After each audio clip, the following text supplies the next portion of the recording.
Hello, everyone. Welcome you all again, and thank you for being there, watching or listening. Um, so, we have this new moon in Aries. Yes, I'm not repeating myself, it's true. We have two new moons in Aries. I think I told you that in the first new moon of Aries. But this one is a special one because it's an eclipse, a solar eclipse. So, we have this very intense and urgent kind of mood happening. All the issues related to Aries topics, have this urgent stamp on it. So let's see how it follows. First, just letting you know the details of this. So this new moon and eclipse, it happens on the 20th of April, and the new moon happens exactly 12 minutes past 5 a.m. and the eclipse happens 4 minutes afterwards, Portuguese time, of course. It's not visible here in Europe. It's going to be a total eclipse, but only visible around Timor. I don't know if it's pronounced this way. I have no clue.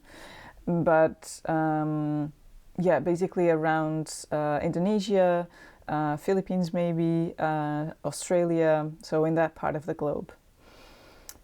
And of course, an eclipse is always much more intense for the parts of the world that are visible, where it's visible, but it doesn't mean that it's not touching every single chart of each person. So we have to still be aware of what is touching in my chart and how it may impact. So going to the translation of this, or at least my translation, my perspective of this. So we have this new moon happening on the very last degree, and it's on the 29th degree and 50 minutes. So it's in 50 minutes. So it's only 10 minutes before it goes into Taurus. So you can see already how intense it is. This is considered the last degree of a sign is always the most emergent, requiring urgency in all these topics, because Aries topics is about identity, is about strength, is about courage, and here we have the sun being eclipsed by the moon. So it means that it's an eclipse of the ego. And this ego needs to be eclipsed so that it can acknowledge something else. So it can give place or make room for something else to be visible. And in this case is moon's topics. So it's very much this need to acknowledge everything that this Aries is making me feel. So how Aries is making me feel, how am I feeling good about myself, how am I feeling confident about myself or not, and what is the perspective that I have of myself that is not serving me anymore, and how it may feel uncomfortable or not fitting anymore for me. So, and this needs to be acknowledged and this needs to be seen. So that's why the identity that I have been resonating with, or that I have been showing, maybe it's not fitting for me anymore, and I need to update it, or I need to make room for something else. And I need to present myself to the world in a different way. And of course, to present myself to the world, I need to first see myself in a different way. So I need to see everything that has been here, and just make room for that. And so it's very intense just because it's already in the last degree of Aries, and it's very close to the North lunar nodes. That's why that is still in the axis of Taurus and Scorpio, but still it's very, very close. The North lunar nodes, they move on the opposite direction of the planets. Not for real, but I'm not going into details about what this is. You can search for it. Anyways, so it's very, very close, and it brings this, it amplifies everything. And again, just a reminder that the North lunar nodes, they speak about the journey of the soul. So not only we are needing to search for a new identity, or at least to update this identity of mine, and dissolving my ego, dissolving this identity that I've been clinging onto. But I also need to make room for my soul's purpose, to my soul's identity. So what is it actually bringing to me? What is needing from me? How can I position myself here in this world, in this dimension, so that I can serve my soul in a more aligned way? So this is the question. And of course, everything that is related to the North lunar nodes, it brings a little bit of a push.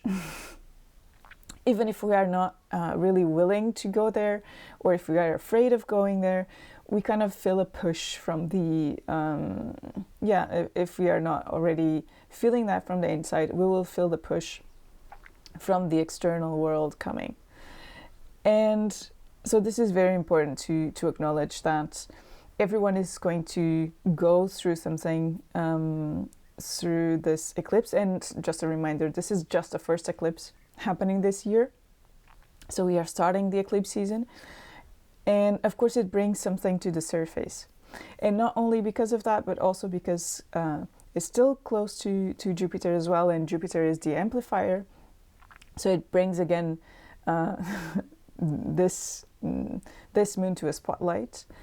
And because it's in because it's an eclipse, and so it's close to the North lunar node, it means that it's going to last as well. It's going to last at least for 6 months to a year, because we will have the North lunar nodes, so the nodes, north and south, changing towards the sign of the axis of Aries and Libra.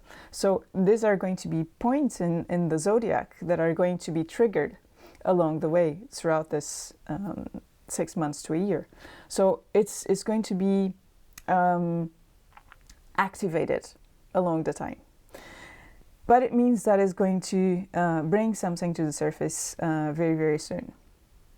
Not only because of that, but also because there is an aspect that is very, very important here to take into account, which is this moon and this eclipse is happening with a square, so a dynamic aspect with Pluto. Pluto, so the lord of the underworld, the god of death, the god of the underworld, basically meaning everything that is trauma, everything that is stored in a very dark place of oneself, so the unconscious, and that now needs to be faced, now needs to come to the light so that it can be faced and integrated or accepted or released. So it needs to be transformed and alchemized in some way, and to be alchemized first, it needs to come to the surface. So this is something that is, again, very important to acknowledge here. And again, it brings this in a still much more objective way, this need to dissolve the ego. the dissolution of the ego. Because Pluto, as I said, is the god of death, so it brings some kind of loss along the process. And loss, of course, brings discomfort and brings pain and suffering at some point. And most of the times we tend to just stuff that up and not wanting to deal with it, not wanting to feel it because it's uncomfortable. But actually, this is requiring that kind of process to see everything that is uncomfortable, that is that is still bringing me to a loop of suffering in some way. Whenever my identity is questioned or is somehow pointed, or I feel that I'm not deserving, or I'm not enough, or I'm not basically I'm not enough, like I'm not strong enough, or I'm not capable enough. These are the topics of a warrior, basically, which is Aries. So when I feel that my identity is somehow questioned, something may come up of this Pluto issues, and we need to dissolve that, and we need to first face it so that we can dissolve it and we can create something new, so that we can evolve. Because that's the purpose always, is evolution and transformation. And we are actually being supported throughout this process by Saturn. So Saturn, the Lord of Time and the Lord of Wisdom, it kind of brings us the reminder that we have been going through so much, and all throughout our life, like it's like making us look to the past and acknowledge everything that we achieved or that we overcame, everything that our ancestors overcame and achieved, so that we can be here today. So it brings the reminder of how capable actually we are whenever we trust. And of course it brings also the need to, because Saturn is in Pisces, and Saturn in Pisces, it brings the need to be a little bit more practical and realistic about faith. So faith is not just what I say. I need to be responsible also to bring that faith into reality. So how would I act if I would actually believe what I say I believe? Would it be different, or would it help me in a different way? And most of the times, of course, it will, because I will be basically walking the talk. And of course, walking the talk is not always easy, but still, it can be, it brings also this this need to grow up. Not the need to grow up, but the possibility of growing up, and of allowing myself to see everything that has been bringing the childhood traumas, or the the inner child wounds, but bringing it in as a grown-up now, and as an adult who is responsible for its emotions, who is not only responsible, but who owns its emotions, and is able to process them, and to not be limited by them, instead of rather the opposite. So it brings this ability to take this step, and to just position myself and to see myself first in a much more aligned way with my soul, with my soul's wishes. And so, listening much more to the heart rather than my mind. So also, it's important to say that this moon is, of course, ruled by Aries, ruled by Mars, and Mars is in Cancer, and is actually making a supportive, and of course, just a reminder, so Mars in Cancer is, it's the warrior, but it's more of a protective and defensive kind of warrior, like protecting the family, protecting what it loves or what it's important. So, and of course, it also brings the ability to acknowledge the strength of vulnerability, or the courage of being vulnerable. So it brings that possibility as well. And it's supported by Mercury, which is going to be retrograde just a few minutes after this new moon happens. So it's already stationing. So while Mercury in Taurus, it's already a little bit more slow.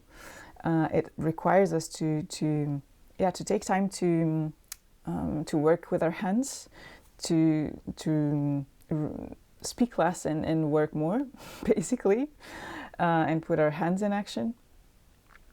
But it's conjunct Uranus, so it brings also this this need for agility, but more than agility here, because it's about to retrograde. It's more about seeing things in a different perspective, looking for other unexplored angles of the same topic.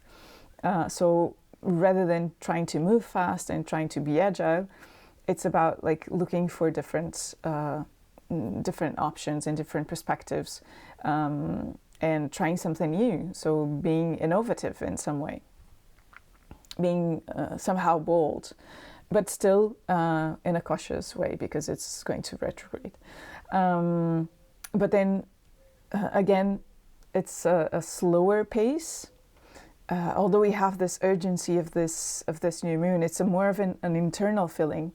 Even if we have like this external push, it's an internal feeling to just change our way of putting ourselves in the world. So it's a different way of urgency.